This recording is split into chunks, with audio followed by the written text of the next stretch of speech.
মায়ের দোয়াটা আসলে কি জিনিস এতদিন টুকটাক একটু রিয়েলাইজ করলেও বিগত 1 মাসে পরিপূর্ণভাবে বোঝা গেছে যে মায়ের দোয়াটা কতটা স্ট্রংলি পাওয়ারফুল। বিগত 1 মাসের বেশি সময় ধরে আপনাকে মাঝে আমি কোনো ভিডিও দিতে পারি না, তার এই কারণই হয়েছে এটা। আমার নামে একটা মিথ্যা মামলা হয়, নারী ও শিশু আইনে একটা মিথ্যা মামলা হয়। সময়ের সাথে সাথে এই মামলাটার ব্যাপারে সবকিছু আপনাদের সাথে আমি শেয়ার করবো। আমি একদম নির্দোষ ছিলাম, আমারে ফাঁসানো হয়েছে। কিন্তু এই মায়ের দেওয়ার ব্যাপারটা বললাম কেন জানেন? আমি যখন 25 দিন জেলে আছি, ঠিক আছে, তখন আমার তো জেলের অবস্থা, আমি একজন স্টুডেন্ট মানুষ, পড়াশোনা করি, মানে ওই বিষয়ে আমার অভিজ্ঞতাই নেই। আর আমি এই জিনিসটা যে আমার লাগে হইবে এরকম কোনো আমার মাথায় ছিল না এরকম কিছু আমার লাইফে হইতে পারে। যাক, হইয়ে গেছে, আল্লাহর দরবারে শুকরিয়া, বের হইতে পারছি। তো হঠাৎ একদিন রাত্রে আমি স্বপ্নে দেখি 2টার সময় যে একটা রাস্তায়, আমাদের এই রাস্তাটায় অনেকগুলা সাপ, অনেকগুলো সাপ, মানে হাজার হাজার সাপ, গোনা যায় না এরকমের।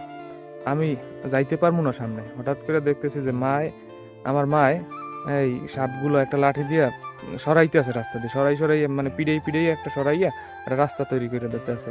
বলতেছে যে তুই কোন চিন্তা করিস না, আমি তোরে যাওয়ার রাস্তা করে দিতে আছি। তো এই ঘটনাটা আমি মনে করেন স্বপ্ন হিসেবেই নিলাম, যেহেতু মায় ভালোবাসে আমারে, মানে মায় স্নেহ করে সন্তানদের, এই জন্য দোয়া করে, এরকমই নিছি।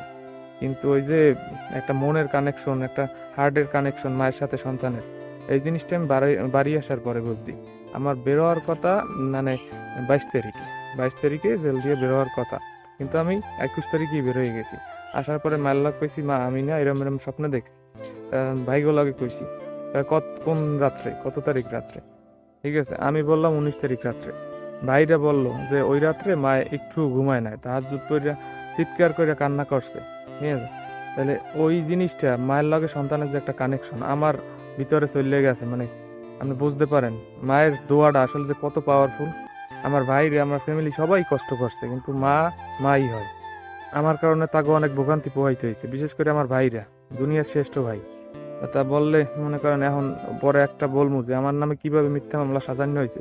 আমার কাছে মনে করেন সময়ের সাথে সাথে আমি আমার নিজের পরিষ্কার করতে পারবো, কিন্তু আপনাদের সাপোর্ট দরকার। আপনারা আমার সাপোর্ট করবেন, আমি নিজের একেবারে 100% পিওর প্রমাণ করে ছাড়বো যে এই মামলা বা এই নিকৃষ্ট মামলা যে দেশে, সে আমার কেরিয়ার ধ্বংস করার জন্য দেশে, আমার সমাজের মান সম্মান ধ্বংস করার জন্য দেশে।